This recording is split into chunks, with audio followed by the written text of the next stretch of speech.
கர்த்தருடைய பரிசுத்த நாமத்திற்கு மகிமை உண்டாவதாக. இன்றைக்கு உங்கள் மத்தியிலே கர்த்தருடைய வார்த்தையை சொல்வதற்காக ஆவலோடு ஆயத்தத்தோடு ஜெபத்தோடு உங்களுக்கு அறிமுகமான பரிச்சயமான நம்முடைய சபையை நேசிக்கிற நம்முடைய சபையின் ஒருவராக இருக்கிற அன்பான சகோதரர்கள் நம்ம மத்தியிலே இருந்தாலும், அதற்கு முன்பதாக நான் சுருக்கமாக 1-2 வார்த்தைகளை சொல்லி விரைவாக முடித்து நான் அடுத்த பகுதிக்கு கடந்து செல்ல ஆசைப்படுகிறேன்.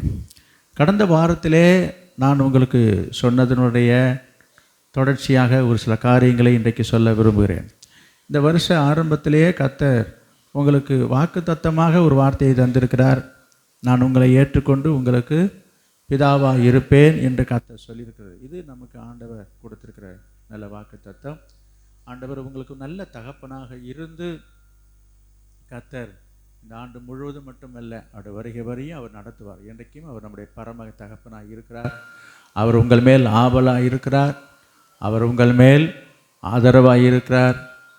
அவர் உங்கள் மேல் ஆசீர்வாதமாக இருப்பேன் என்று கர்த்தர் சொல்லியிருக்கிறார் இல்லையா?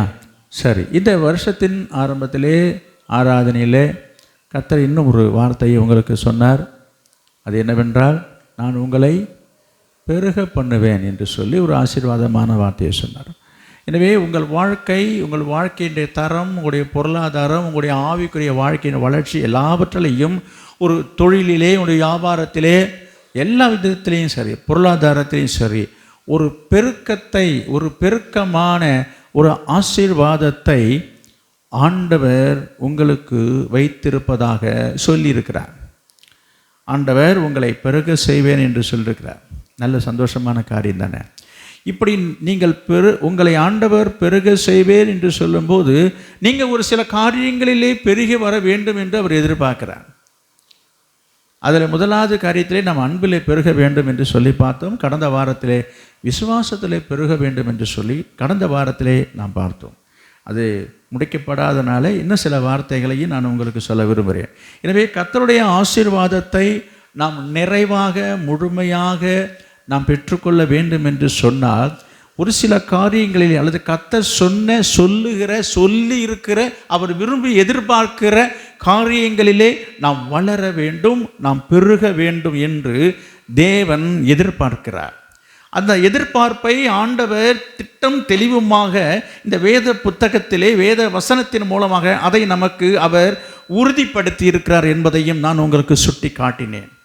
எனவே இப்படிப்பட்ட ஒரு பெருக்கம் ஒவ்வொரு விசுவாசியுடைய வாழ்க்கையிலையும் ரொம்ப ரொம்ப அவசியம். நீங்கள் யோசித்து பாருங்கள். உங்களுக்கு தெரியாததை நான் உங்களுக்கு சொல்ல வரல.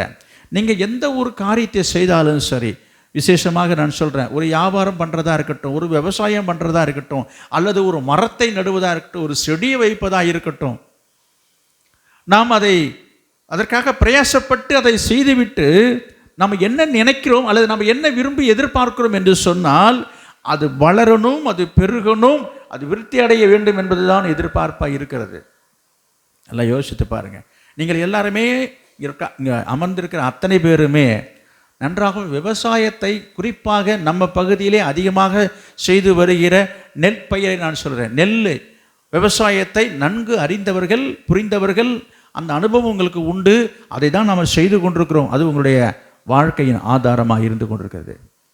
இந்த நெற்பயிரை பற்றி நான் ஒரு சின்ன உதாரணம் சொல்ல வருது என்று சொன்னால், அது சாதாரண விறகால் என்று சொல்கிறேன், அதுவாக இருந்தாலும் சரி, இல்லை விதைத்து நாற்றாக பிடுங்கி நடுகிற ஒரு பயிராக இருந்தாலும் சரி, நட்ட பிற்பாடு, அந்த நாற்றுகளை பிடுங்கி நற்ற பிற்பாடு நீங்கள் 2 நாளைக்கு அல்லது ஒரு வாரத்துக்கு ஒரு முறையோ 2 நாளைக்கு ஒரு முறையோ அல்லது மீண்டும் அந்த பயிரை அந்த வயலை சென்று நீங்கள் பார்க்கும் பொழுது நீங்கள் எதிர்பார்க்கிற ஒரு காரியம் என்ன என்பதை நான் உங்களுக்கு சுட்டி காட்டுகிறேன். உங்களுடைய எதிர்பார்ப்பு என்னவா இருக்கிறது? நீங்கள் பிடுங்கி வைத்த அந்த நாற்று பயிர் பத்திரமா இருக்குது என்று சொல்லி பார்க்கிறீர்களோ, அது பத்திரமா தான் இருக்குது. அதுக்கு அடுத்தாற் போல் உங்களுடைய பார்வை எப்படி இருக்கிறது என்று சொன்னால், வச்சபடியே இருக்கிறதை குறித்து நீங்கள் சந்தோஷப்படுவீங்களா? கொஞ்சம் யோசித்து பாருங்கள். அப்போ வளர்ச்சியை எதிர்பார்க்கிறோம். அது முதல்ல பச்சை ஆகணும், கொஞ்சம் வெளிர் பச்சையாக இருக்கிறது நல்லா கரும்பச்சை ஆகும், பச்சை பிடிக்கணும். பச்சை பிடிச்சதுக்கப்புறமா அதை பனைக்கணும். பனைக்கும் போது கொஞ்சம் பயிர் வளரணும், வச்சது மாதிரியே குள்ளமாகவே இருந்தால் என்ன அவங்க யோசிப்பாங்க, பயிர் வளரலைன்னு சொல்லி அதற்கு வேண்டிய உரங்களை இடுகிறோம். தழைச்சத்து, மணிச்சத்து, நார்ச்சத்து என்று சொல்லி அதுக்கு தகுந்த மாதிரி அந்த அமோனியம், பாஸ்பேட்டு என்னென்னமோ உரங்கள் சொல்கிறாங்களே, இதையெல்லாம் போட்டு போட்டு போட்டு போட்டு நம்ம அது ஒவ்வொரு முறையும் நம்ம வாரத்துக்கு ஒரு முறையாகிலும் அதை போய் பார்த்துக்கிட்டே வரோம். அந்த பார்க்கும்போது நம்ம விரும்பி நினைத்து எதிர்பார்க்குற ஒரு காரியம் என்ன என்று சொன்னால் வளர்ச்சி. அந்த வளர்ச்சியில் பாருங்கள், சில பயிர்கள் வளர்றது இல்லைன்னு சொன்ன வச்சது போலவே இந்த 4 நாற்று வச்சிங்கன்னா 4ஆகவே தான் இருக்கும். நீங்கள் யோசித்து பாருங்க, இது வளர்ச்சியா? யோசிச்சு பாரு, 4 நாற்று 4 எனக்கு சொல்லி சொல்லுறாங்களே, அது 4ஆகவே இருக்குது. அது பலன் தருமா? நீங்கள் யோசிச்சு பாருங்க. அது நல்லா பனைச்சி, பயிர் பனைக்கிறத நீங்கள் விரும்புகிறீங்க, அது நல்லா பனைக்கணும், அதுக்கப்புறம் நல்லா பூக்கணும், அதுக்கப்புறம் நல்ல மணிகளை வைக்கணும், அப்போ தாங்க பலனு. அப்போ அந்த மல்டிப்ளிகேஷனை நான் சொல்கிறேன். அதை தான் ஆண்டவர் உங்கள் வாழ்க்கையிலே, ஆவிக்குரிய வாழ்க்கையில் நான் சொல்கிற வருது என்னென்றால், பெருக வேண்டும். எதில்? விசுவாசத்தில் நீங்கள் பெருக வேண்டும். இப்படிப்பட்ட ஒரு வளர்ச்சியை ஆண்டவர் உங்கள் வாழ்க்கையிலே எதிர்பார்க்கிறார். இந்த வளர்ச்சியை நீங்கள் ஆண்டவருக்கு முன்பாக வாழ்ந்து காட்டும் பொழுது, ஆண்டவருடைய பார்வையில் இந்த வளர்ச்சியை அவர் காணும் பொழுது, அதை கண்டு மகிழ்ந்து அவர் மனம் குளிர்ந்து கர்த்தர் உங்களை ஆசீர்வதிப்பதோடு மட்டுமல்ல, அவர் சொன்ன அந்த வார்த்தை வசனத்தின்படியாகவே என்ன செய்வார்? அவர் உங்களை பெருகவே பெருக பண்ணுவேன். பெருக்கமான ஆசீர்வாதத்தை ஆண்டவர் உங்கள் வாழ்க்கையில் வைத்திருக்கிறார். எனவே நீங்கள் பெருக வேண்டிய காரியத்தில் பெருகணும். நான் சொன்னது முதலாவது அன்பில் பெருகணும்னு சொன்னேன். 2வது குறிப்பு என்ன? கடந்த வாரம் பார்த்தோம், விசுவாசத்திலே நாம் பெருகிறவர்களாக இருக்க வேண்டும். சரி, நீங்கள் எல்லாருமே ரட்சிக்கப்பட்டவர்கள், நீங்கள் எல்லாருமே விசுவாசிகள் தான். பேரே என்னது? விசுவாசிகள். விசுவாசிகள், விசுவாசம் உள்ளவர்கள் தானே விசுவாசிகள். அந்த பெயரை பட்ட பெயரோடு தான் நாம் இருக்கிறோம். இப்போ என்ன ஆண்டவர் எதிர்பார்க்கிறாருன்னா, இந்த விசுவாசிகளாக, இந்த விசுவாசத்தில் நாம் பெருகணும். உங்களுக்கு விசுவாசம் இல்லை என்று நான் சொல்லலை, அந்த விசுவாசத்தில் என்ன செய்யணும்? வளர்ந்து பெருகணும். அப்போ அந்த வளர்ச்சிக்கு ஏற்றாற் போல உங்கள் வாழ்க்கை இருக்கணும். அதை பற்றி தான் நான் போன வாரம் உங்களுக்கு நான் சொன்னேன். அப்போ விசுவாசத்திலே நம்ம வளர்ந்தவர்களாக இருப்போம் என்று சொன்னால், விசுவாசத்திலே நீங்கள் பெருகினவர்களாக இருப்பீங்க என்று சொன்னால் என்ன செய்வீங்க? என்ன செய்யணும்? எப்படி இருப்பீங்க? ஞாபகம் இருக்குதா? ஞாபகம் இருக்குதா? ஒரே வாரத்தில் மறந்துட்டீங்க. நான் இதை திரும்ப திரும்ப சொன்னால் எப்போ நம்ம அடுத்த செய்திக்கு போடுறது? சொல்லுங்கள். 2 தெசலோனிக்கேயர் 1ஆம் அதிகாரம் 3வது வசனம். 2 தெசலோனிக்கேயர் 1 அதிகாரம் 3வது வசனம். சகோதரரே, நாங்கள் எப்பொழுதும் உங்களுக்காக தேவனை ஸ்தோத்திரிக்க கடனாளிகளாய் இருக்கிறோம். உங்கள் விசுவாசம் மிகவும் பெருகிறபடியினாலும், விசுவாசம் மிகவும் பெருகிறபடியினாலும், நீங்கள் எல்லாரும் ஒருவரில் ஒருவர் வைத்திருக்கிற அன்பு அதிகரித்திருக்கிறபடியினாலும் அப்படி செய்கிறது தகுதியாயிருக்கிறது. அப்படி செய்கிறது தகுதியாயிருக்கிறது. நீங்கள் சகிக்கிற சகல துன்பங்களிலும் உபத்திரவங்களிலும் பொறுமையும் விசுவாசத்தையும் காண்பிக்கிறது நிமித்தம் உங்களை குறித்து நாங்கள் தேவனுடைய சபைகளில் மேன்மை பாராட்டுகிறோம். அது மாத்திரமா? நீங்கள் தேவனுடைய ராஜ்யத்தின் நிமித்தம் பாடு அனுபவிக்கிறவர்களாக இருக்க, அந்த ராஜ்யத்துக்கு நீங்கள் பாத்திரர் என்று எண்ணப்படும்படிக்கு தேவன் நியாயமான தீர்ப்பு செய்கிறவர் என்பதற்கு அதுவே அத்தாட்சியாக இருக்கிறது. அத்தாட்சியாக இருக்குது. எது அத்தாட்சி? பாடுகளை சகிக்கணும், நிந்தைகள், அவமானங்கள் எல்லாவற்றையும் சுருக்கமாக சொல்லணும், நம்ம சகிப்புத்தன்மை உள்ளவர்களாக, எல்லாவற்றையும் தாங்கி சகிக்கக்கூடியவர்களாக இருக்கிறோம் என்று சொன்னால் நீங்கள் விசுவாசத்தில் பெருகி இருக்கீங்க என்பதற்கு அத்தாட்சி. உங்களுக்கு நான் விசுவாசம் இல்லை என்று நான் சொல்லலை, நீங்கள் விசுவாசிகள் தான், உங்கள்கிட்ட விசுவாசம் இருக்குதான். இப்படிப்பட்ட இந்த விசுவாசத்தில் இந்த அளவுக்கு ஒரு வளர்ச்சியில் நீங்கள் இருக்கீங்களா? நீங்களே ஆராய்ந்து பாருங்கள். நான் உங்களை பதில் கேட்கலை. அப்போ ஒரு வேளை இதில் ஒரு குறைவு இருப்பதாக உங்கள் மனசில் படும் என்று சொன்னால் நீங்கள் பெருகணும், நீங்கள் வளரணும். இதுதான் வளர்ந்தவங்களுக்கு அழகு, இதுதான் வளர்ந்த விசுவாசிக்கு அழகு. இன்றைக்கு 22 வருஷமும் 28 வருஷமும் 38 வருஷத்தை கணக்கு போட்டு நான் பெரிய விசுவாசி, மூத்த விசுவாசி, ஆதி விசுவாசி, பழைய விசுவாசின்னு சொல்லி இதில் ஒன்றும் பிரயோஜனம் இல்லை. நல்லது. இத்தனை வருஷமாக நம்ம ஒரு சீனியராக என்று சொல்லிக்கொள்வது தவறு இல்லை. ஆனால் அதற்கு ஏற்ற வளர்ச்சி நான் சொல்ல வருகிறது, அதுதான் ரொம்ப முக்கியம். அத்தனை வருஷத்துக்குள்ள விசுவாசியினுடைய வளர்ச்சி, முதிர்ச்சி, மெச்சூரிட்டி நம்மளுடைய மனதில் இருக்கிறதா? தேவன் எதிர்பார்க்குற காரியத்தை பாருங்க. ஒரு சின்ன காரியங்களை தாங்கி போகிற, சகிச்சு போகிற, பொறுத்து போகிற தன்மை இல்லை மூத்த விசுவாசின்னு சொல்லிக்கிறோம். என்ன அர்த்தம்? விசுவாசத்தில் குறைஞ்சிருக்கீங்கன்னு நான் சொல்ல வரேன். உங்களுக்கு விசுவாசம் ரொம்ப குறைவாக இருக்குது. எனக்கு அன்பானவர்களே, அது மட்டும் இல்லை, ஆண்டவர் சொல்ல அதுதான் அத்தாட்சியாக இருக்கிறதா. எதற்கு?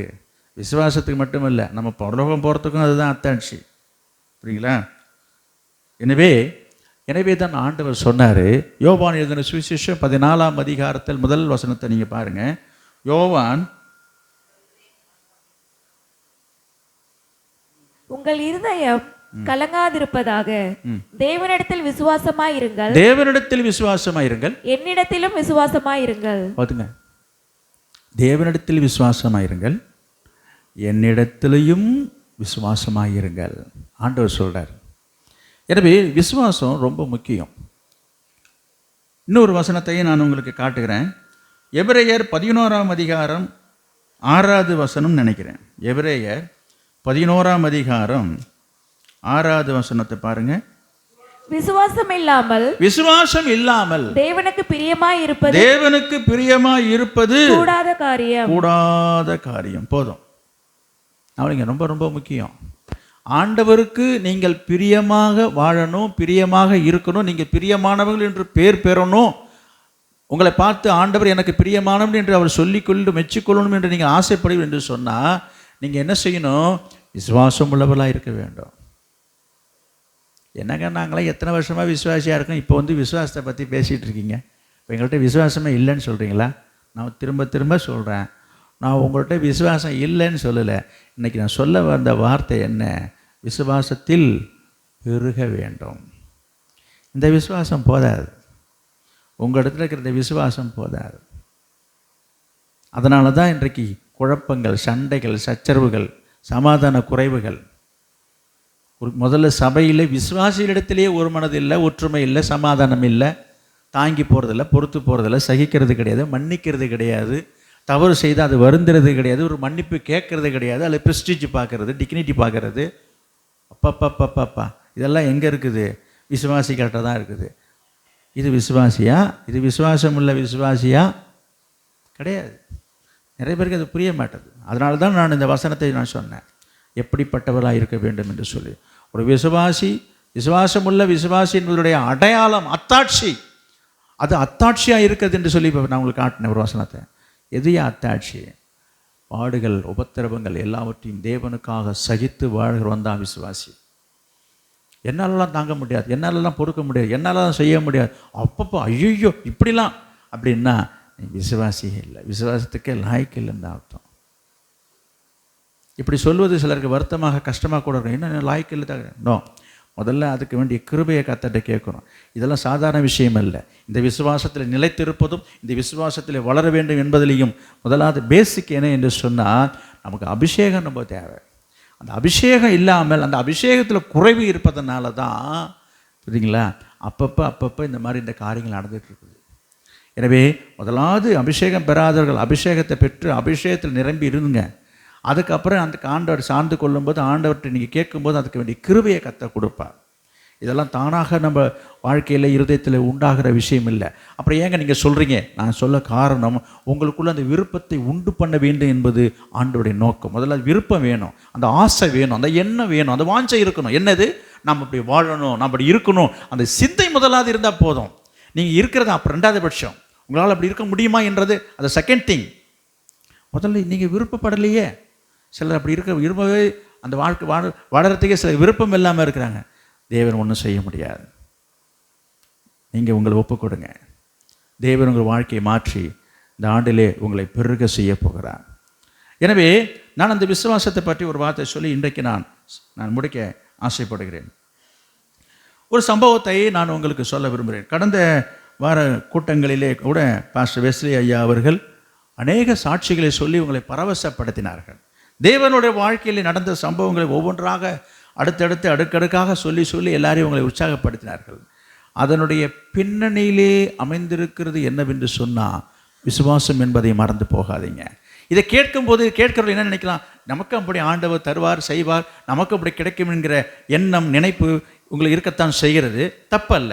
ஆனால் அது நிறைவேற வேண்டும் என்று சொன்னால் நீங்கள் அமைதியாக, நீங்கள் அப்படியே சாதாரணமாக அமைதியாக சும்மா இருந்துட்டா நடந்துடாது. அதற்காக நீங்கள் கிரியை நடப்பிக்கணும். கிரியை நடப்பிக்கணும், என்ன செய்யணும், என்ன கிரியை நடப்பிக்கணும் என்று சொன்னால் விசுவாசம். அந்த விசுவாசம் வேணும். உங்கள் வாழ்க்கையில் நீங்கள் எந்த ஒரு காரியமாக இருந்தாலும் சரி, தேவனை சார்ந்து வாழணும் என்கிற ஒரு தீர்மானத்துக்குள் வாழுங்க. எதையும் தேவனிடத்திலிருந்து தேவன் மூலமாக பெற்று வாழ வேண்டும் என்கிற ஒரு தீர்மானத்துக்கு வாங்க. தேவன் கொடுக்க வேண்டும், தேவனிடத்தில் பெற வேண்டும் என்ற விருப்பம் எல்லாருக்கும் இருக்கிறது. ஆனால் தேவனை சார்ந்திருக்கிற ஒரு உறுதிப்பாடு நிறைய பேருக்கு கிடையாது. தேவனை சார்ந்திருக்கிறேன் என்று சொல்லிவிட்டு இன்றைக்கு அநேகர் மனிதரிடத்தை உதவியை நாடி தேடி போகிறார்கள், மனுஷனை தேடி போகிறாங்க. அது விசுவாசம் அல்ல.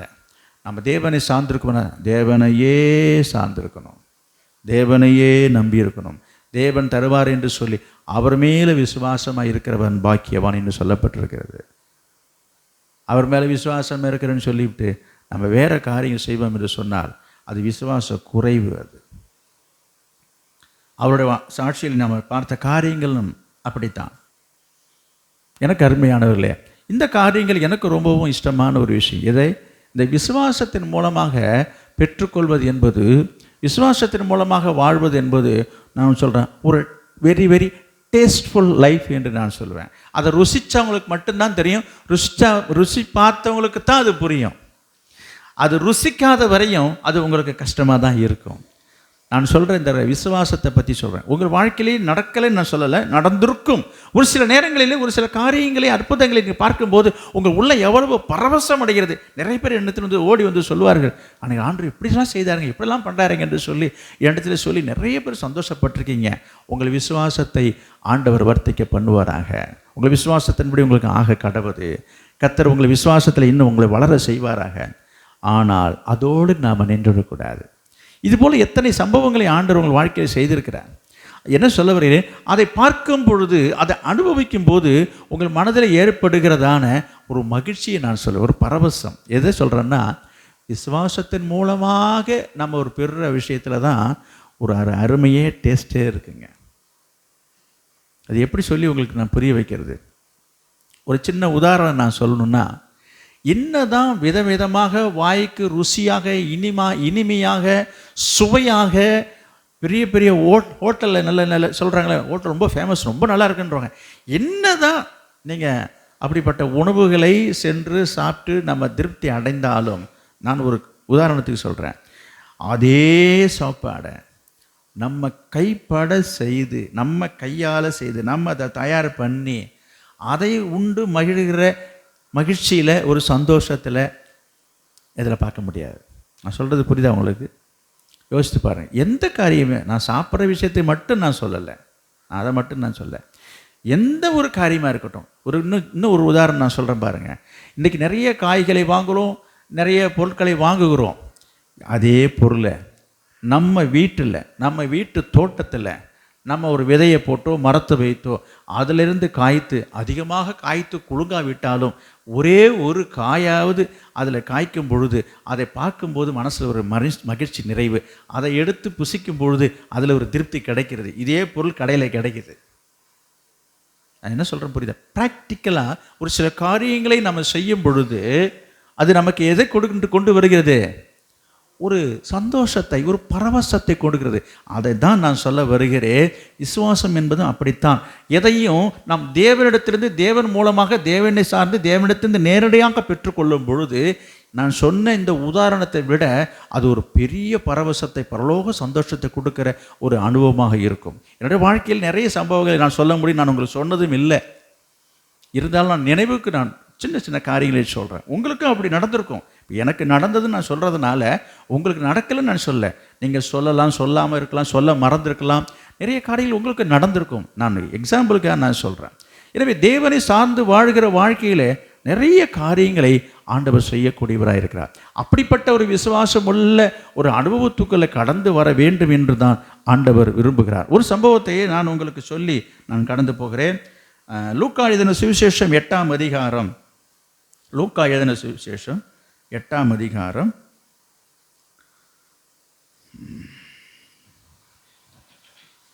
41வது வசனம். அப்பொழுது ஜெப ஆலய தலைவனாகிய எவீரு என்னும் பேருள்ள ஒருவன் வந்து இயேசுவின் பாதத்தில் விழுந்து 12 வயதுள்ள தன்னுடைய ஒரே குமாரத்தி மரண அவஸ்தையாய் இருந்தபடியால் தன் வீட்டிற்கு வரும்படி அவரை வேண்டிக் கொண்டான். அவர் போகையில் திரளான ஜனங்கள் அவரை நெருங்கினார்கள். இது உங்களுக்கு தெரிந்த ஒரு சம்பவம், பரிச்சயமான ஒரு சம்பவம் தான். நீங்கள் பைபிள் படிக்கும் போதெல்லாம் பார்த்துருப்பீங்க. நான் ஒன்றும் புதுசாக சொல்ல வரல, சொல்ல ஒரே ஒரு கருத்தை நான் உங்களுக்கு சுட்டி காட்ட விரும்புகிறேன்.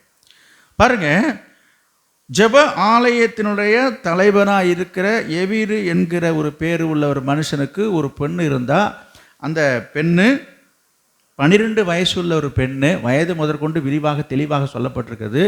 அந்த பெண்ணு ரொம்ப சீரியஸாக இருக்கிறான். மரண அவஸ்தை என்ன, நம்ம அப்படி தானே சொல்லுவோம், சாகர என்ன சொல்கிறது, இழமூச்சு பெருமூச்சு, அதுபோல் மரண அவஸ்தையானா ரொம்ப வெரி சீரியஸ் கிரிட்டிக்கல் கண்டிஷனில் இருக்கிறான், சாகர தருவாயில் இருக்கிறான். இவன் இயேசுவை கேள்விப்பட்டு, இயேசுவை பார்த்து, இயேசுவை நேரடியாக வந்து சந்தித்து இயேசுவுக்கு ஒரு அழைப்பு கொடுக்கறதை தான் இங்கே நான் பார்க்குறோம். இயேசுனிடத்தில் வந்து சொல்கிறான், ஐயா என் மகன் என்ன செய்கிறான், மாதிரி சாகுற மாதிரி இருக்க, நீங்கள் வந்தீங்கன்னா. இயேசு எந்த மறுப்பும் சொல்லலை, எந்த ஒரு மறுப்பும் சொல்லாமல் அவன் கூட போகிறார். அவன் கூட வருவதாக சொல்லி அவன் கூட அவர் போகிறார். போய்கிட்டு இருக்கும்போது நிறைய சம்பவம் நடக்குது. இப்போ அதெல்லாம் சொல்றதுக்கு எனக்கு நேரம் இல்லை. போகிற வழியிலேயே இடையிலேயே நிறைய அற்புதங்களை ஆண்டவர் செய்கிறார். என்னது, அங்கே ஒரு 12 வருஷமாக பெரும்பாடு உள்ள ஸ்திரீக்கு ஆண்டவர் அற்புதம் செய்கிறார். நிறைய கூட்டங்கள் வருது, நிறைய அற்புதம் நடக்குது. இதனால் இப்போ எப்படி இந்த டிராஃபிக் ஜாம் ஆகுதுன்னு சொல்கிற மாதிரி இயேசுநாதர் அந்த நாட்களில் நடந்து போனார். இப்போல்லாம் வண்டியில் போகும்போதே டிராஃபிக் ஜாம் ஆச்சுன்னா ஒன்று வேணால். உங்களுக்கு டிராஃபிக் ஜாமுக்கு எக்ஸாம்பிள் சொல்லணுன்னாக்கா நம்ம வேறு எங்கேயும் காட்ட வேணாங்க, நமக்கு இந்த சின்ன பாலத்தையே சொல்லலாம். சேத்தியத்துக்கு குரூப் ரோடு போகிற இடத்துல பாலத்தில் பார்த்தீங்கன்னா என்ன, அந்த பக்கம் நிற்கும் இந்த பக்கம் நிற்கும், நீங்கள் போகிறதுக்குள்ளே ரொம்ப போதும் ஆகிடுது. எல்லோரும் பார்த்தது தானே, நடந்து போகிறதா இருந்தாலும் சைக்கிளில் போகிறதா இருந்தாலும் இதுக்கே இந்த லட்சணம். அப்போ அந்த நாட்களில் அவர் நடந்து போகிட்டு இருக்கும்போது நிறையா ஜனங்கள் திரளாக வந்தும்போது அவர் விரைவாக போக முடியல. இது ஒரு பக்கம் இருக்கவே, இப்படி அவர் போய் கொண்டிருக்கும் பொழுது அங்கே என்ன நடக்குது பாருங்க. 49வது வசனத்துக்கு வாங்க சீக்கிரம். அவர் இப்படி பேசிக் கொண்டிருக்கையில் ஜெப ஆலய தலைவனுடைய வீட்டில் இருந்து ஒருவன் வந்து, அந்த வீட்டிலிருந்து ஒருவன் வந்து அவனை நோக்கி உம்முடைய குமாரத்தி மரித்து போனாள். ஐயா உங்க பொண்ணு, உங்க மக இறந்துட்டான், உம்முடைய குமாரத்தி மரித்து போனாள், போதகரை வருத்தப்படுத்த வேண்டாம் என்று சொன்னார். இயேசு அதை கேட்டு, போதும் கவனிங்க பாருங்க, நிறைய பேர் தலை குனிஞ்சு உட்கார்ந்துருக்கிறாங்க. நீங்கள் தலை குனிஞ்சு உட்காரும்படியான சம்பவம் என்ன நடந்து விட்டதுன்னு எனக்கு தெரியல. நீங்கள் ஏன் தலை குனிஞ்சு உட்காந்துருக்கீங்க? நீங்கள் ஏதாவது நடக்கக்கூடாது நடந்துருச்சா, செய்யக்கூடாத செய்துட்டு வந்திருக்கீங்களா, இல்லை என்னையோ இங்கேயோ யாரையும் தலை நிமிர்ந்து பார்க்க முடியாத அளவுக்கு வெக்கமாக இருக்கா உங்களுக்கு? நான் பேரை சொல்லிவிடுவோம் மைக்கில், இப்படி மைக்கில் சொல்கிறேன்னு சொல்லி கூட இன்னும் தலை நிமிர்ந்து பார்க்கல. கவனிங்க, நீங்கள் இப்படி தலை குனிஞ்சு உட்காந்தீங்கன்னா, நான் இந்த இடத்துலேருந்து அப்படி சொல்லக்கூடாது. ஆலயத்தில் ஆராதனையில் நீங்கள் தலை குனிஞ்சு உட்காந்துருக்கிறீங்கன்னு சொன்னால் உங்கள் வாழ்க்கையின் காரியங்கள் தலை குனிஞ்சுன்னு இருக்கிற மாதிரி ஆகிடும். நல்லா நிமிர்ந்து உட்காருங்க. தலை குனின்னு நான் சொல்லலையே, எப்போ பணிந்து குனிந்து ஆராதிக்கும் போது ஆராதிக்கிறது கிடையாது. பிரசங்க நேரத்தில் தான் உட்காந்து என்னமோ ஜபம் பண்ணுற மாதிரி கண்ணை மூடிக்க வேண்டியது, தலையை நட்டுக்க வேண்டியது, பைபிள் படிக்கிற மாதிரி பாவனை பண்ண வேண்டியது, இது எல்லா மாய்மால காரியத்தையும் ஆண்டவர் பார்க்குறார். இது சரியல்ல. எனவே நீங்கள் ஆசீர்வதிக்கப்படுவதற்கு நான் சொல்கிறேன். இந்த வார்த்தைகளை நான் வெறுமையாக ஏதோ ஒரு பொழுதுபோக்காக எனக்கு அழகாக இன்றைக்கி அன்பான சகோதரர் வந்திருக்கும் போது நான் ஃப்ரீ ஆகிடலாம். எனவே உங்களுக்கு சொல்லும்படி ஒரு வார்த்தையை சொன்னதுனால நான் விரைந்து எவ்வளோ ஃபாஸ்ட்டாக சொல்லி நான் முடிக்க ஆசைப்படுகிறேன். நீங்கள் இதை கவனிக்க தவறு என்று சொன்னால் அதன் மூலமாக கிடைக்கிற அந்த ஆசீர்வாதமோ நன்மையோ வளர்ச்சியோ உங்களுக்கு கிடைக்காது. கவனிங்க, என்ன நடக்குது பார்க்குறோம். மரித்து போய்விட்டதாக செய்தி சொல்கிறாங்க. உம்முடைய குமாரத்தி மரித்து போய்விட்டால் போதகரை வருத்தப்படுத்த வேண்டாம் என்று இந்த செய்தியை ஓடி அங்கே சொல்கிறாங்க. இப்படி சொல்லும் பொழுது இயேசு அதை கேட்டு, பயப்படாதே, விசுவாசம் உள்ளவனாயிரு, அப்பொழுது அவன் ரட்சிக்கப்படுவான். கவனிங்க, இப்போ கவனிங்க, இந்த பெண் 12 வயசு உள்ள இந்த பெண்ணுடைய தகப்பனார் இயேசுநாதரை கையோடு அழைச்சிட்டு போகிறது வந்திருக்காரு. அப்படி தானே சொல்லணும். அதை கையோடு என்ன கூடவே இருந்து அழைச்சிட்டு வந்துட்டார். இயேசு வந்துக்கிட்டே இருக்கிறார், அவங்க வீட்டை நோக்கி வந்துக்கிட்டு இருக்கிறார். அப்படி வரும் பொழுது அவங்க வீட்டில் இருந்து எதிர்கொண்டு ஆள் வந்து செய்தி சொல்கிறாங்க. யார்கிட்ட? பெண்ணுடைய தகப்பனை பார்த்து சொல்கிறேன், ஐயா ஐயா உங்கள் பொண்ணு உயிர் விட்டு போச்சு, நீங்கள் ஏன் அவரை பார்த்து நீங்கள் ஏன் அவரை போய் டிஸ்டர்ப் பண்ணிகிட்ருக்கீங்க? அவர் இன்னும் 10 ஊருக்கு போகணும், 10 பேரை பார்க்கணும், 10 ஜனங்களுக்கு ஜெபம் பண்ணுவார், பிசாசை விரட்ட போகிறாரு, நம்ம வீட்டுக்கு வந்து என்ன ஆக வேண்டியிருக்கு, போதகரை வருத்தப்படுத்த வேண்டாம். அங்கே பாருங்கள் எழுதியிருக்குது பாருங்கள் சம்பவத்தை. அவரை ஏங்க தொல்லை பண்ணிக்கிட்டு சாவு வீட்டில் வந்து அவர் என்ன பண்ண முடியாது அப்படின்ற ஒரு செய்தியை அங்கே சொல்கிறாங்க. இப்படி சொல்லும் பொழுது அந்த எவீரு என்று பெயர் உள்ள அந்த ஜெப ஆலய தலைவன் என்ன செய்தான்? அங்கே இன்னுமே எழுதப்படலை. அங்கே இருக்க என்ன செய்தான் எழுதியிருக்குதா? அங்கே எழுதப்படலை. ஆனால் எழுதப்படாவிட்டாலும் அவன் செய்யவில்லை என்று சொல்ல முடியாது. அவன் ஏதோ ஒன்று செய்தான், அங்கே எழுதலையே தவிர அவன் செய்தான் என்பதை நான் சொல்கிறேன். என்ன செய்தானா என்ன செய்தான்? ஒன்றும் இல்லை. இதை கேட்ட உடனே நான் சொல்கிறேன் இப்போ என்ன நடந்திருக்கணும். இந்த செய்தியை கேட்ட உடனே பிள்ளையை பெற்ற தகப்பனுடைய மனசு எப்படி இருந்திருக்கும்? ரொம்ப சந்தோஷப்பட்டிருப்பார். அப்படியா? உடனே கவனிங்க, அவன் மனசு ரொம்ப துக்கம் அடைஞ்சிருக்கும். இந்த துக்கமாகப்பட்டது அது எப்படி எக்ஸ்பிரஸ் ஆகியிருக்கும், எப்படி பிரதிபலிச்சிருக்கும்? இப்போ இந்த செய்தி கேட்ட உடனே சொல்கிறோம்ல, நான் இப்படி சொன்னதுமே மூஞ்சி மாறிச்சு பார்த்தீங்களா? சொல்கிறீங்களா? நீங்கள் யார்ட்டையாவது ஏதாச்சும் பேசும்போது ஏதாவது ஒரு காரியத்தை நீங்கள் சொல்லும் பொழுது விசாரிக்கும் போது அவங்க முகம் மாறிடும். நீங்கள் சொல்லுவீங்க, இந்த பேச்சை எடுத்த உடனே மூஞ்சி மாறிடுச்சிங்க சொல்கிறீங்களே. அதே போல் இந்த செய்தியை கேட்ட உடனே இந்த தாப்புடைய முகம் என்ன செய்யுது? அப்படியே முகம் வெளியே போயிடுச்சு. வார்த்தையால் அவன் சொல்லலையே தவிர அவன் அதை வெளிப்படுத்திட்டான். இதை இயேசு பார்த்த உடனே அவன் வாயை திறந்து சொல்லணும்னு அவசியமே இல்லை. இயேசு அவனை பார்க்குறாரு. அவர் குறிப்பில் எல்லாத்தையும் புரிஞ்சுக்கிட்டாரு, ஒரு பார்வையில் எல்லாமே தெரிஞ்சுக்கிட்டாரு. என்ன தெரிஞ்சுக்கிட்டாரு? இங்கே என்ன சொல்கிறாரு படிங்க. இயேசு அதை கேட்டு, பயப்படாதே, விசுவாசம் உள்ளவனாய் இரு, அப்பொழுது அவள் ரட்சிக்கப்படுவாள் என்றார். பாருங்க, ஆண்டவர் சொன்ன வார்த்தையை பாருங்க. இந்த இடத்துல எப்பா முடிஞ்சு போச்சுன்னு பார்க்குறியா? இப்போ நான் சொல்கிறேன், இங்கே எழுதப்படாததை நான் சொல்கிறேன். என்னப்பா மகன் இறந்துட்டான்னு கவலைப்படுறியா? நான் முன்னாடியே வரலன்னு கவலைப்படுறியா? முன்னாடியே இயேசுநாதன் அழைச்சிட்டு வந்தால் ஒரு வேளை பழைக்க வச்சுருக்கலான்னு நினைக்கிறியா? இல்லை நான் வழியில் நடந்த இந்த தாமதத்தினால நீ மனம் நொந்து சோர்ந்து போயிடுறாயா? இந்த மாதிரி டிராஃபிக்கில் ரொம்ப சிக்கிட்டாரு, இன்னும் கொஞ்சம் முன்னாடியே வந்திருந்தாக்கா எப்படியாவது மக பழிச்சிருப்பான் அப்படிலாம் யோசிக்கிறியோ? இயேசுவும் சொல்லலை, அவனும் சொல்லலை, பார்வையிலே பேசிக்கிறாங்க. ஆனால் அதுதான் உண்மை. இது இப்போ நான் சொல்கிறது தான் உண்மை. அங்கே எழுதப்படலை தவிர இது போல் எண்ணங்கள் அங்கு சிந்தனைகளில் பார்வையில் ஓடிட்டு இருக்கும்போது தான் இயேசு சொல்கிறாரு, டப்புன்னு நான் அடித்த மாதிரி ஒரு வார்த்தை சொல்கிறார். என்னது? எப்படி சொல்கிறாரு? என்ன சொல்கிறாரு? பயப்படாதே, விசுவாசம் உள்ளவனாயிரு. அந்த வார்த்தை தான் நான் உங்களுக்கு சொல்ல வரேன். விசுவாசம் உள்ளவனாயிரு. எங்கே சொல்கிறாரு, எப்போ சொல்கிறாரு, யார் இடத்துல சொல்கிறாருன்றதான் ரொம்ப முக்கியம். இப்போ நான் வரேன். எங்கே சொல்கிறாரு? வழியில் சொல்கிறாரு. யார் இடத்துல சொல்கிறாரு? பெண்ணை, ஒரு பிள்ளைய, சின்ன பிள்ளைய, 12 வயசு பிள்ளைய உயிரோடு பறிகொடுத்த தகப்பனை பார்த்து சொல்கிறாரு.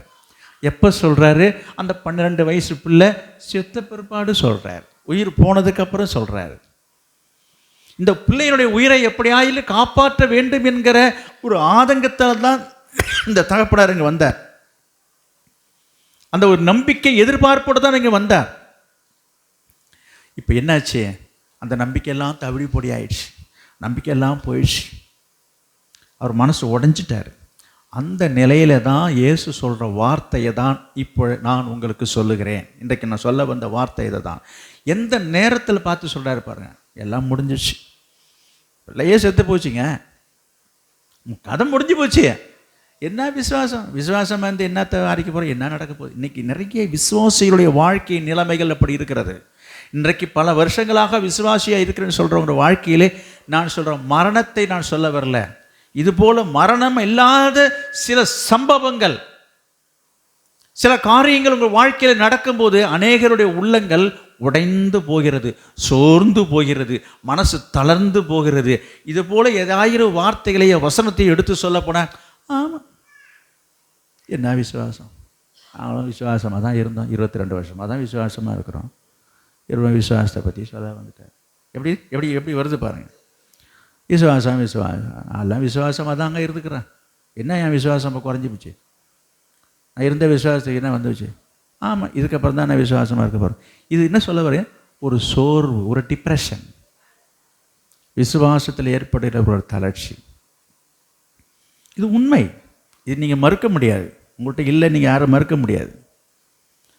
உங்கள் வாழ்க்கையில் நீங்கள் நினைத்த காரியங்கள், எதிர்பார்த்த காரியங்கள், நடக்கும் என்று நினைத்த காரியங்கள் நடக்காமல் போகும்போது, கிடைக்கும் என்று எதிர்பார்த்த காரியங்களை கிடைக்காமல் போகும்போது, எதையாயில் நீங்கள் இழந்திருக்கும் பொழுது, அல்லது இந்த சம்பவத்தில் சொல்லப்பட்டிருக்க போல இந்த தகப்பனை போல உங்களுக்கு அன்பானவர்களை, அருமையானவர்களை, அன்புக்குரியவர்களை நீங்கள் ஒருவேளை இழந்திருக்கும் பொழுது, இந்த வார்த்தைகளை சொன்னால் உங்கள் மனசு அதை ஏற்றுக்குமா?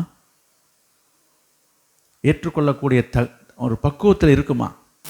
நிறைய பேர் உடைஞ்சு போகிறாங்க. கர்த்தர் இந்த நாளிலே உங்களை பார்த்து சொல்கிற ஒரு வார்த்தை, விசுவாசம் உள்ளவனாயிரு. உங்களை பார்த்து தான் சொல்கிறேன், விசுவாசமாயிரு. எல்லாம் முடிஞ்சு போச்சுங்க. நான் உங்களுக்கு சொல்கிறேன், நீங்கள் சொல்கிறீங்களோ இல்லையோ, இந்த செய்தியை எவ்விரு என்கிற அந்த ஜெப ஆலய தலைவனிடத்திலே வந்து சொன்னது யார்? யார்? ஏங்க அங்கே பேரெலாம் இல்லைங்க, நான் ஒன்றும் பேர் ஊரை உங்கள்கிட்ட நான் கேட்கல. யார் சொன்னா? யாரோ ஒரு ஆள், அவங்களுக்கு வேண்டியவராக இருக்கணும், ஒரு குடும்பத்தை சேர்ந்தவராக இருக்கணும், நண்பராக இருக்கணும், வேண்டியவங்க தான் வந்து சொல்லியிருப்பாங்க. ஆக மொத்தம் சொல்லிட்டாங்க. நான் உங்களுக்கு சொல்கிறேன், உங்கள் வாழ்க்கையிலே நீங்கள் என்ன தான் விசுவாசமாக இருந்தாலும் இருக்கும் பொழுதே சில சம்பவங்கள், நீங்கள் விரும்பாத சம்பவங்கள் உங்கள் வாழ்க்கையில் நடக்கும் பொழுது, உங்களுடைய சொந்த பந்தங்கள், உறவுகள், அக்கம் பக்கத்தில் உள்ளவர்கள், உற்ற உறவினர்கள் வந்து சொல்லுவாங்க, என்னது என்ன நீ இயேசு மேலே நம்பிக்கை வச்சுருந்த, என்ன தானது எல்லாம் முடிஞ்சு போச்சு, இதுக்கப்புறம் என்னங்க இயேசு போனீங்க, என்ன நீ அந்த கோயிலுக்கு போய் என்னத்தை வாரிக்க போகிறீங்க, என்ன நீங்கள் ஆராதனைக்கு போயிட்டு இருக்கிற, என்ன நீங்கள் சபைக்கு போயிட்டு இருக்கிற, என்ன இயேசு, என்ன உங்கள் இயேசுனார் இப்போ என்ன பண்ணார் இவர்? இந்த மாதிரிலாம் சொல்லி உங்களை என்ன செய்வாங்க? சோர்வுடைய செய்கிறாங்க. அதை என்னட்டு வந்து சொல்லுவாங்க, இங்கே பாருங்க, நான் சொன்னது சொல்கிறேன், நான் இயேசுவை நம்புகிறேங்க, இயேசு மேலே எனக்கு நம்பிக்கை விசுவாசம்லாம் இருக்குங்க. பக்கத்து வீட்டில் இப்படி கேட்குறாங்க, எதிர் வீட்டுக்காரன் வந்து இப்படி கேட்குறாங்க, எங்கள் பங்காளிலாம் வந்து இப்படி பேசுகிறாங்க, என்னால் பதில் சொல்ல முடியலைங்க. ஏன்னா இந்த நிலைமைக்கு ஆண்டவர் ஆளாக்கிட்டாருங்க.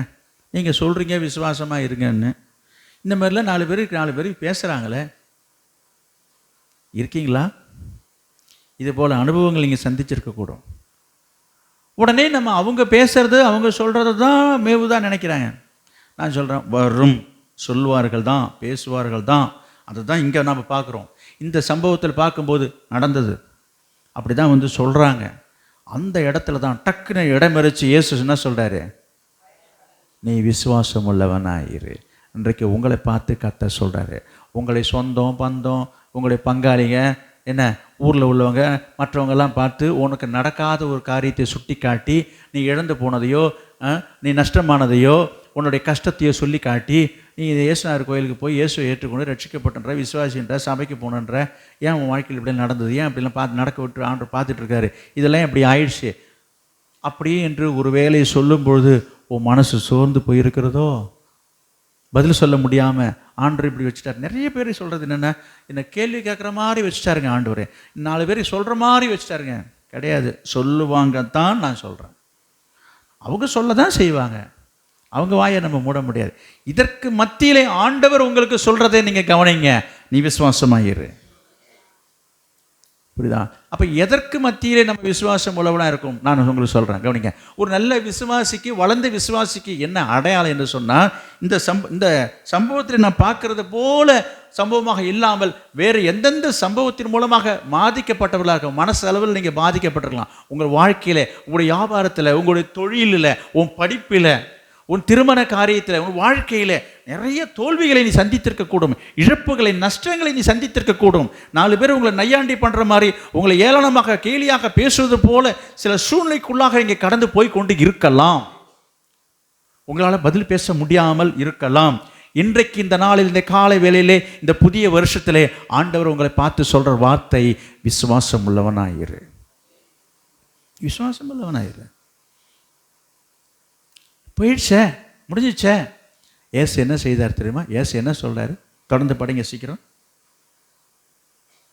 அவர் வீட்டில் வந்தபோது பேதுருவையும் யாக்கோபையும் யோவானையும் பெண்ணின் தகப்பனையும் தாயையும் தவிர வேறொருவரையும் உள்ளே வர ஒட்டாமல். கவனிங்க, இல்ல ஏசு என்ன சொல்றாருன்னா, எல்லாரும் எல்லாரும் அந்த பிள்ளைய இறந்துட்டாங்கன்னு சொல்றாங்க. எல்லாரும் சரிதான் உங்களுக்கு? இறந்தது உண்மை. ஏன் அவ்வளவு தூரம்? இறந்தது உண்மை. ஆனா ஏசு என்ன சொல்றாருன்னா, அதெல்லாம் ஒன்றும் சாவு கிடையாது. அந்த பிள்ளை என்ன பண்ணிட்டு இருக்க? தூங்கிட்டு. அவர் சமாதானப்படுத்துறாரு. இவன் இறந்துடுச்சு, உனக்கு பக்குன்னு நெஞ்சை அடைக்குது, இவனுக்கு உயிரை போயிடுச்சான்னுட்டு. இவன் உயிரை போயிடும் போல் இருக்கு. கவனிங்க, ஏசு அவனை சமாதானப்படுத்துறாரு. இல்லைப்பா, அந்த பிள்ளை தூங்கிட்டு இருக்குன்னு அவனை சமாதானப்படுத்துறாரு. நான் சொல்கிறேன், இறந்தது உண்மை, அது இயேசுவுக்கும் தெரியும். இயேசு பொய் சொல்லலை. அவர் அங்கே சமாதானப்படுத்துறார். உங்களுக்கு தெரியுமா என்னது? உங்களுக்கு நெருக்கமானவர்கள், நீ நிறைய பேர் பார்த்துருக்குறேன், நான் நிறைய பேரை பார்த்துருக்குறேன். கவனிங்களேன், இப்போ ஒரு வீட்டில், ஒரு குடும்பத்தில் அன்புக்குரிய பாசத்துக்குரியவங்க ஒருத்தன் இறந்துட்டாங்க. இறந்த நேரத்தில் அவங்களுடைய நெருக்கமான ஒரு தாயோ ஒரு தகப்பனோ, ரொம்ப நெருக்கமான உறவுள்ளவங்க வீட்டில் இருந்திருக்க மாட்டாங்க, வெளியில் இருப்பாங்க. திடீரென்று ஒரு ஆக்சிடெண்ட்டில் இறந்துருப்பாங்க. நிறைய பேர் நீங்கள் பார்த்துருப்பீங்க. என்ன திரும்ப சொல்லுவாங்க? இறந்துட்டேன்னு சொல்லாத. கவனிக்க மாட்டாரு ஆரோக்கியம். கவனிங்க, என்ன சொல்லுவீங்க? பார்த்துருக்கீங்களா? ஹாஸ்பிட்டலில் வச்சுருக்குறாங்க, ஆக்சிடெண்ட் ஆகிடுச்சு. கவனிங்க, இப்போ என்னது? எங்கே இருக்குது? ஹாஸ்பிட்டலில் இருக்க. அது இங்கே ஸ்பாட்லேயே முடிஞ்சிருக்கும். எப்படி சொல்கிறாங்க? ஏன் நீ திடீர்னு சொல்லாத, அவருக்கு அதிர்ச்சி தாங்க முடியாமல் போயிடும். உண்டா இல்லையா? நீங்கள் உலகத்திலே நம்ம பார்க்குறோம்ல. நான் நினைக்கிறேன் இயேசு அதை போலவே என்ன சொல்கிறாருங்க அவனை பார்த்தேன். இல்லை அதெல்லாம் ஒன்றும் இல்லைப்பா, அவன் பேச்சை நம்பாத. என்னது? அந்த பிள்ளை ஐயோ அது தூங்கிட்டு இருக்குப்பா, அவன் கவனிக்காமல் சொல்கிறான்ப்பா. செத்தது உண்மை, அது இயேசுவுக்கு தெரியும். இன்றைக்கு ஆண்டவர் உங்களை பார்த்து சொல்கிறார். அப்படி சொல்லிட்டு அந்த வீட்டுக்கு வந்து அங்கே நம்ம என்ன பார்க்குறோம்? அந்த அங்கேயும் சொல்கிறாரு. எல்லாரும் சிரிக்கிறாங்க. அந்த பிள்ளை மரிக்கலை, இந்த மாதிரி நித்திரையா இருக்குன்னு சொல்கிறத கேட்டு அங்கே இருக்கு பாரு, மரித்து போனார் என்று அவர்கள் அறிந்ததுனால் இருக்கு. எல்லாம் கவனிங்க, அவங்க கையை இங்கே பாருங்க, கையை காலெல்லாம் பார்த்தா எல்லாம் ஜில்லிட்டு போச்சுங்க. கால் ஜில்லிட்டு போச்சு, கை ஜில்லிட்டு போச்சு, எல்லாமே அவங்க அதெல்லாம் முடிஞ்சு போச்சுங்க. இவர் இப்போ தான் வராரு. இவர் சொல்லிட்டு இருக்காரு தூங்குறாங்கன்னு. அதை பார்த்து எல்லாரும் சிரிக்கிறாங்களாம்.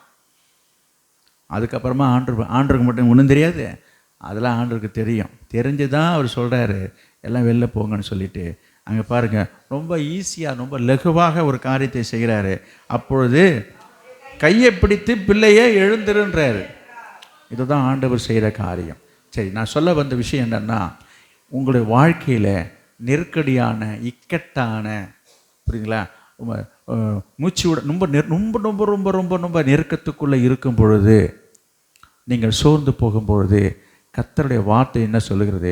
நீ விசுவாசம் உள்ளவனாக இருக்கணும். அந்த நேரத்தில் தான் நீங்கள் விசுவாசமாக இருக்கணும். உங்கள் விசுவாசத்தை காட்டணும்.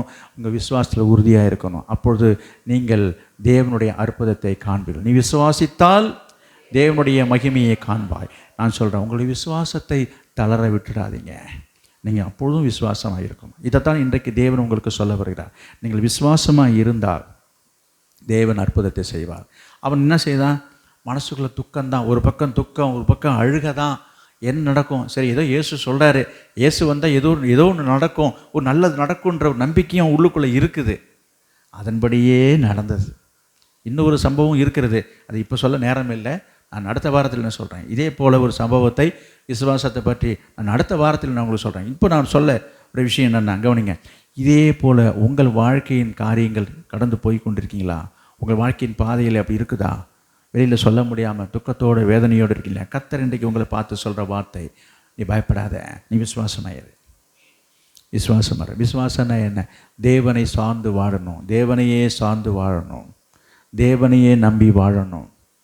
தேவன் மூலமாக நமக்கு எதையும் பெற்றுக்கொள்ள வேண்டும், கிடைக்க வேண்டும் என்று நம்பி சார்ந்து எதிர்பார்த்து வாழ்வது தான் விசுவாசம் உள்ள ஒரு வாழ்க்கை. நான் சொன்னேன், நிறைய காரியங்களை நீங்கள் ருசித்திருப்பீர்கள் என்று நான் சொன்னேன். என்னுடைய வாழ்க்கையில் சில சம்பவங்களை நான் ருசிக்காக சொல்ல முடியும். ஒரு முறை நான் சில ஆண்டுகளுக்கு முன்பு, இப்பொழுதல்ல, நான் ஊழியத்துக்கு வர்றதுக்கு முன்பதாக நான் சிதம்பரத்தில் ஒரு ஊழியத்திற்காக, ஊழியம் என்று சொன்னால் ஊழியத்தில் போய் கலந்துக்கொள்வேன். நான் ஒன்றும் பெரிய ஊழியம் செய்கிறது கிடையாது. ஊழியன்னாலே நான் அதில் போய் சேர்ந்துப்பேன். கிராம ஊழியமாக இருக்கட்டும், எதுவாக இருக்கட்டும். அதுபோல் ஊழியத்தின் நிமித்தம் ஒரு ஆர்வத்தில் நான் போய் அதில் கலந்து கொண்டு வீடு திரும்புவதற்கு நேரமாகிவிட்டது. இரவு 10 மணிக்கு மேலே பஸ் கிடையாது. அதான் கடைசி பஸ்ஸு.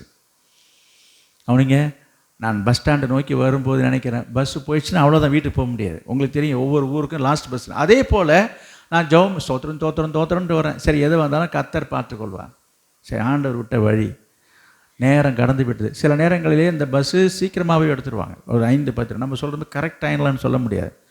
நான் நேரம் தாண்டி வரேன். சரி, பார்ப்போம் என்னதான் நடந்த ஒரு காரியத்தை நான் நினைவுக்கு வருது, நான் சொல்கிறேன். அங்கே சிதம்பரத்துலேருந்து நான் இருந்த கிராமத்துக்கு போகிற பஸ்ஸு, அது 4ஆம் நம்பர் பஸ்ஸு, காட்டுமன்னாடி, சிதம்பரம் டு காட்டுமன்னாடி கூடி. கவனிங்களேன், அது என்னாச்சுன்னா கடைசி பஸ்ஸு 10 மணிக்கு உண்டு. நான் வந்து பஸ்ஸை பார்த்தேன், காணோம். அப்புறமா பார்க்குறேன், ஒரு பஸ் வந்து நிற்கிது. எனக்கு ஆச்சரியமான விஷயம் என்னன்னு கேட்டிங்கன்னா, அது கடைசி பஸ்ஸு நேரம் தாண்டி போயிடுச்சு. தாண்டி போனதுக்கப்புறம் பஸ் போகிறதுக்கு வாய்ப்பு இல்லை. கரெக்டாக நான் எந்த ஊருக்கு போகணும், என் ஊர் என்னன்னு உங்களுக்கு தெரியும், கந்தகுமாரான்னு போர்டு போட்டு காட்டுமன்னார்குடிக்கு போக வேண்டிய பஸ்ஸு அது போர்டு. ஏன்னா டைம் லேட் ஆகிடுச்சுங்க. லேட் ஆகி காட்டுமன்னாடி போக முடியாதனால அவங்களுடைய இன்ஸ்ட்ரக்ஷன் அங்கே என்ன பண்ணுவான், டைம் கீப்பரு, சரி இவ்வளோ தூரம் போய் வர முடியாதா, இப்போ இந்த தூரம் வரைக்கும் என்ன செய்யலாம், இது வரைக்கும் ட்ரிப் அடி. அந்த மாதிரி என்ன நடந்தது, ஏது நடந்தது தெரில.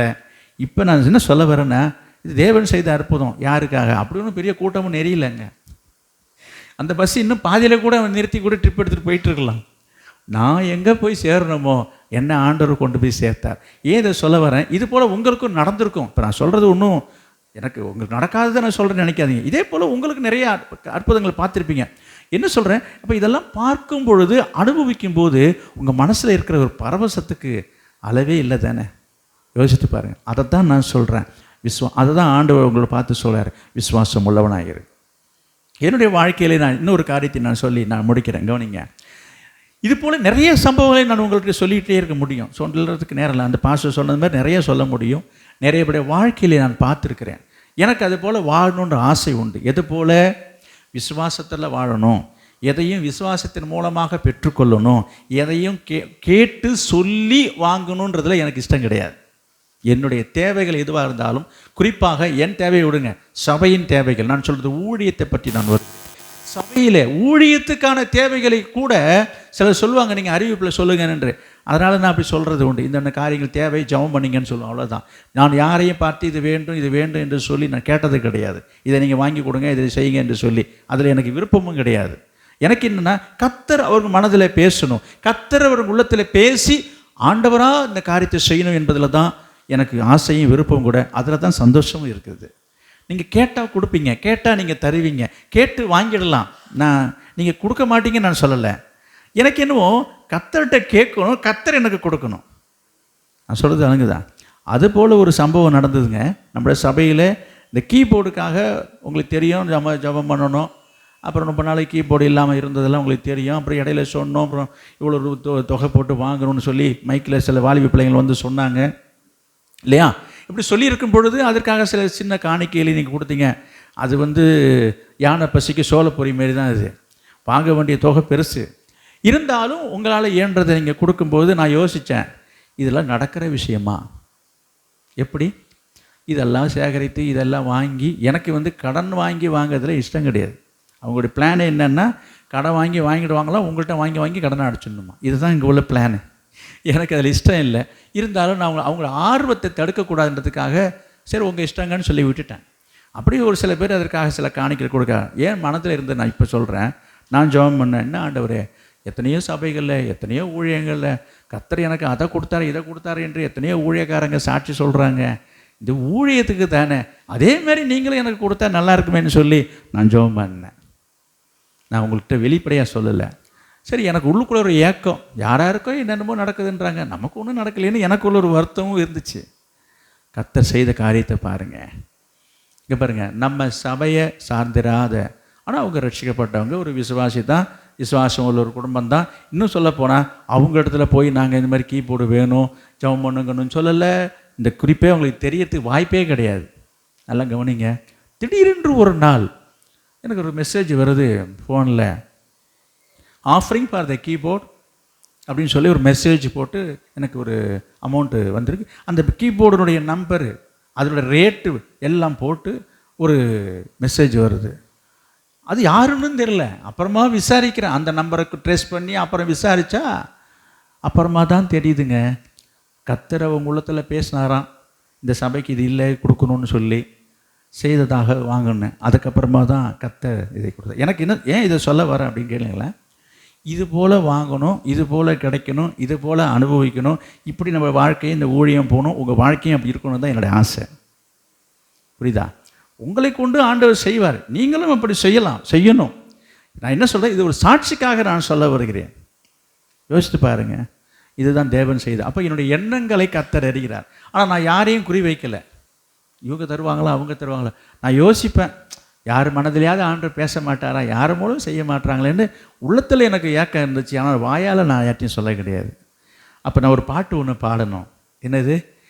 எனக்காக யாவையும் செய்து முடிக்கும் கர்த்தர், எனக்காக யாவையும் செய்து முடிக்கும் கர்த்தர், இன்றே செய்பவர் நன்றே செய்பவர், இன்றே செய்பவர் நன்றே செய்பவர், என்றும் செய்பவர், எனக்காக யாவையும் செய்து முடிக்கும் கர்த்தர், எனக்காக யாவையும் செய்து முடிக்கும் கர்த்தர். அதில் ஒரு வார்த்தை வரும், என் பேச்சையும் என்று மூச்சையும் அப்படி வரும். அப்போ ஆமாம், அதாவது நம்முடைய எண்ணங்கள் உள்ளந்தரியங்கள்லாம் அறிந்தவர். நான் நிறைய என்னுடைய சுபாவம் அப்படி, மற்ற ஊழியர்களை போல் எதையும் சொல்வது தப்பு, நான் அவங்க பேசுறதெல்லாம் நான் சொல்ல மாட்டேன். சொல்லுவாங்களே, ஒவ்வொருத்தருக்கும் ஒரு பழக்கம், ஒரு சுபாவன்ற மாதிரி என்னுடைய இது என்னால் மாற்றிக்க முடியல. ஆனாலும் தேவன் உதவி செய்தார். கர்த்தர் என்ன சொல்ல வருகிறேன், இது போல் உங்கள் வாழ்க்கையில் நான் சொல்கிறேன், தேவனை சார்ந்து தேவனிடத்திலிருந்து தேவன் மூலமாக பெற்று வாழ்கிற வாழ்க்கை தான் பாக்கியமானது, ஸ்லாக்கியமானது. அதில் இருக்கிறது தான் ஒரு பெரிய சந்தோஷம். நான் முன்பே சொன்னேன், நம்ம பயிர் வச்சு அல்லது விதை போட்டு ஒரு செடியை வச்சு ஒரு மரம் வளர்த்து அதுலேருந்து ஒரு காயை பறித்து சாப்பிட்றதுல இருக்கிற சுகமும் ஒரு சுவையும் கடையில் போய் 4 கிலோ 3 கிலோ வாங்குறதுல என்னங்க இருக்குது? யோசித்து பாருங்கள். அதே தான் நான் சொல்கிறேன், விசுவாசம் உள்ள ஒரு வாழ்க்கை. கர்த்தர் இந்த நாளிலே உங்களை பார்த்து சொல்கிறாரு, நீங்கள் எந்த நெருக்கடியான சூழ்நிலை இருந்தாலும் சரி, எந்த இக்கட்டாக இருந்தாலும் சரி, அல்லது இந்த எவீருடைய குடும்பத்தில் நடந்தது போல் எல்லாம் முடிஞ்சு போச்சுங்க, இதுக்கப்புறம் என்னவா இருக்குது? என்னது? குழந்தை அவரோட 12 வயசு பிள்ளை இறந்து போச்சுங்க, அவர் வந்து என்னங்க பண்ண போகிறாரு? அப்படி உங்களுக்கு சொல்லலாம். எல்லாம் முடிஞ்சு போச்சுங்க, இதுக்கப்புறம் என்னங்க ஜெபம் பண்ணி என்ன நடக்க போகுது, போங்க, எல்லாம் முடிஞ்சு போச்சு. இப்படிலாம் உங்களை சுற்றி உள்ளவங்க சொல்லுவாங்க, உங்களை அதைரியப்படுத்துவாங்க, உங்களுக்கு அவிசுவாசத்தை கொண்டு வருவாங்க. கர்த்தர் இன்றைக்கு சொல்கிற வார்த்தை என்ன தெரியுமா? விசுவாசம் உள்ளவனாயிரு. அக்கம் பக்கத்தில் சொல்கிற பேச்சை கேட்காத, நம்பாத, உனக்கு இது நடக்காது, இது உனக்கு கிடைக்காது, இதெல்லாம் முடிஞ்சு போச்சு, போ, இதெல்லாம் நம்ம நடக்க வர விஷயமா இது என்று சொன்னாலும் நீ என்ன செய்யாத, நம்பாத. தேவன் மேலே விசுவாசமாயிரு, தேவன் மேலே விசுவாசமாயிரு. கர்த்தர் இன்றைக்கு சொல்கிற வார்த்தை, உங்களுக்கு வருகிற வார்த்தை, இந்த ஒரே வார்த்தையோடு நான் முடிக்கிறேன். தொடர்ந்து கர்த்தருடைய